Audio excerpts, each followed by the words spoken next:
O yun guys, natanggal ko na siya. Pero hindi naman ganun kalinis, pero okay lang yun. Ayaw na matanggal ng iba, matigas na yun. So ito, binuksan na natin yung grease na yan. So ilalagay na natin to. Yan. Diba? So yan.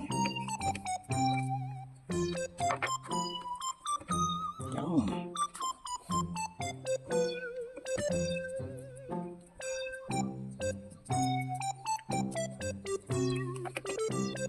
Lagyan natin.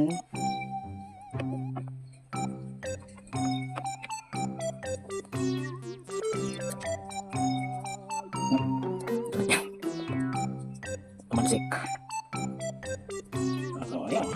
Ganun-ganun naman yan. Lagyan nyo lang naman yan. Ganyan naman kasimple yan. Basic preventive maintenance lang naman. Diba? Ayan, ganyan. Kasi yan yung mga movable mo na parts. Para mga joint din yan. Ganun din ito sa manual transmission to ha. Hindi ko lang din alam sa automatic kung same lang. Pero feeling ko same lang naman. Hindi lang siya ganun katulad na ito.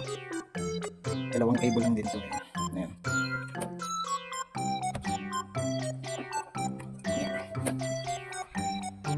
Tapos dito pwede rin yung sa door.